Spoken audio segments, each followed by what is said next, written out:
Subscribe YouTube channel Official iNews dan nyalakan lonceng. Pemirsa, fenomena memindahkan makam jenazah COVID-19 ke tempat makam umum kini marak terjadi. Padahal ada pasal pidana yang menanti mereka yang nekat memindahkan jenazah tanpa izin.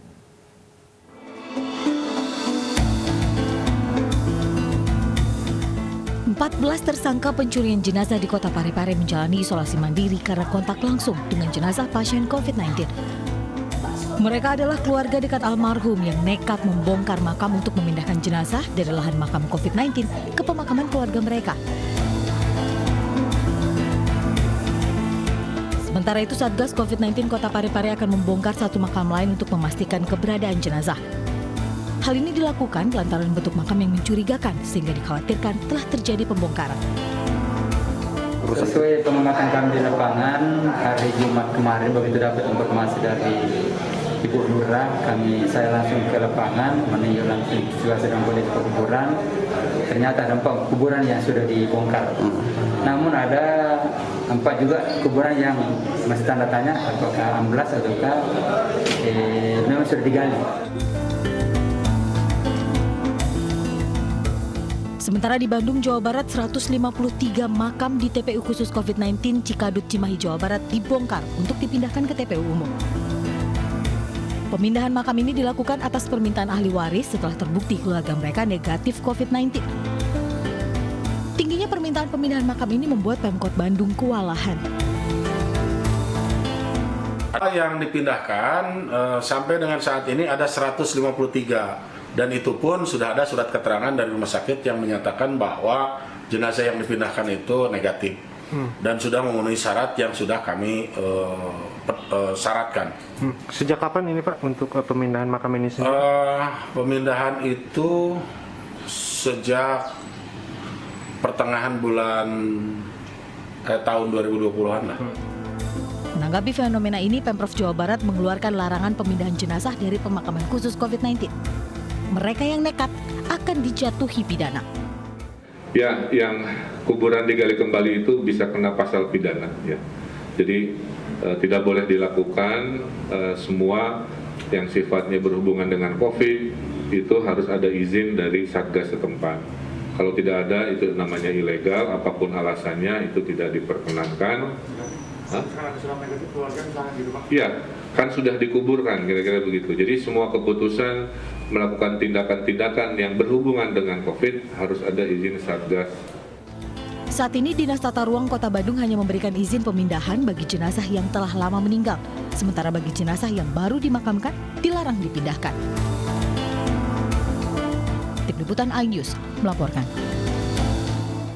Pemirsa, sebagian makam jenazah COVID-19 dipindahkan ke pemakaman keluarga, padahal pemakaman pasien COVID-19 sengaja dipisahkan agar mencegah risiko penyebaran COVID-19. Dan kita akan membahas bagaimana pemindahan makam dalam hukum Islam bersama dengan Ustadz Zaki Mirza. Assalamualaikum Ustadz, selamat siang.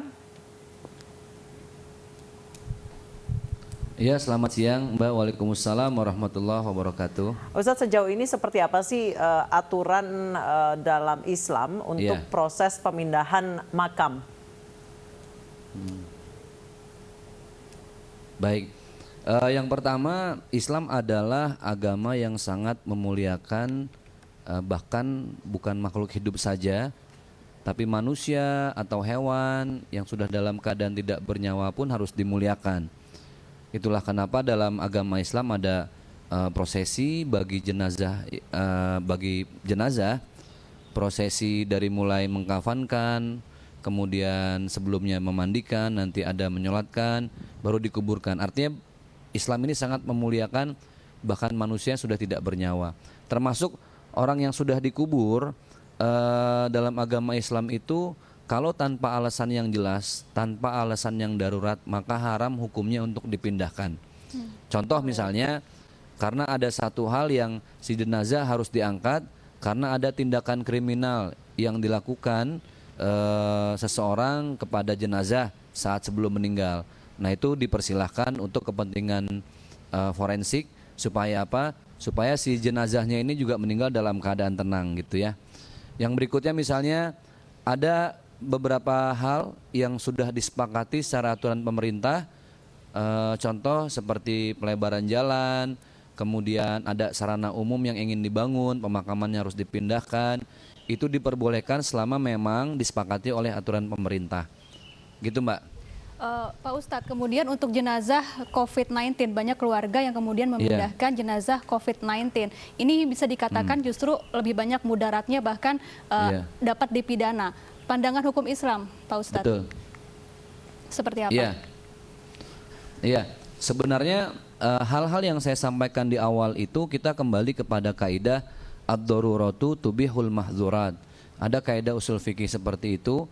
Keadaan darurat itu membolehkan sesuatu yang sebenarnya dilarang. Itu dalam keadaan darurat. Nah, tapi kalau pertimbangannya adalah karena COVID, kemudian kalau jenazah COVID itu diangkat dan pada akhirnya menimbulkan permasalahan baru, menyebabkan mudarat untuk banyak orang lain yang masih hidup, maka itu jelas-jelas diharamkan. Kecuali ada hal-hal yang sangat-sangat darurat dan emergensi.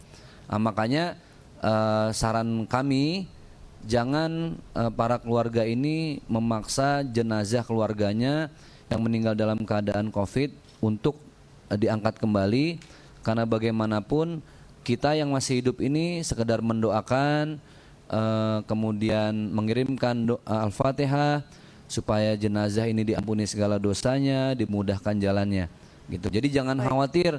Jadi terkesannya kan kalau jenazah karena COVID nggak mau di tempat pemakaman COVID, tapi yang maunya di tempat pemakaman yang biasa.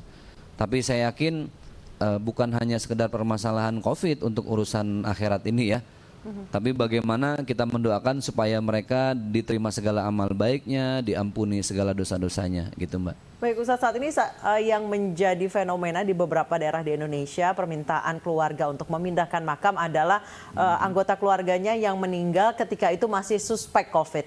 Jadi setelah meninggal dunia dimakamkan di tempat pemakaman khusus COVID, terus kemudian keluar surat keterangannya bahwa jenazah atau anggota keluarganya yang suspek COVID itu ternyata negatif. Jadi mereka minta dipindahkan gitu.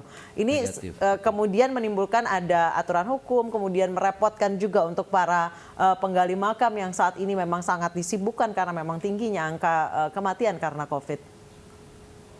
Iya. Oke, baik. Sebagai muslim yang taat tentunya ada 3 aturan yang harus kita taati dalam keseharian kita ya, dalam kita beraktivitas. Yang pertama adalah atiullaha, taatlah kepada aturan Allah, kepada hukum Allah yang termaktub di dalam Al-Quran. Yang kedua wati'ur rasul, ikutilah sunnah-sunnah baginda Rasulullah dalam keseharian kita. Dan yang ketiga yang tidak kalah penting adalah wa ulil amri minkum. Sebagai muslim yang baik, kita harus taat terhadap aturan yang disepakati antara pemerintah dengan masyarakat. Ada undang-undang yang berlaku. Nah, saya yakin supaya ini tetap tertib, tidak menjadi hal yang seakan-akan mau jalan sendiri gitu ya, tidak ada aturan, maka kembalikan semua kepada aturan pemerintah yang berlaku. Bagaimana cara sistematika, kalaupun pemindahan itu di ACC diperbolehkan karena satu hal dan lain sebagainya, pasti ada prosedur yang harus ditaati oleh pihak keluarga. Jadi menurut saya memaksakan kehendak karena urusan pribadi itu menjadi tidak lebih baik. Tapi serahkan saja kepada pihak yang berwenang supaya kalaupun diperbolehkan prosesnya tetap tertib. Kalaupun tidak pasti ada pertimbangan tertentu gitu. Baik, nah dalam kasus tadi ketika meninggal suspek tapi ternyata negatif misalnya gitu ya. Iya. Iya, Ustadz, ada terjadi pencurian jenazah bahkan dalam hal ini. Ya, ada terjadi pencurian jenazah bahkan di Parepare, Ustadz. Jadi jenazah COVID kemudian dicuri, kemudian dipindahkan ke makam keluarga. Untuk hal yang seperti itu, seperti apa dalam Islam melihatnya? Kemudian tadi juga boleh dilanjutkan, Ustadz, soal yang ketika meninggal suspek, kemudian ternyata negatif gitu. Boleh dilanjutkan, Ustadz. Baik. Dalam hal ada seorang yang meninggalnya masih dalam keadaan suspek, setelah dikuburkan keluarlah surat pernyataan kalau itu negatif. Nah, saya rasa harus ada musyawarah yang baik. Itu yang diajarkan oleh agama Islam, wasyawirhum fil amri.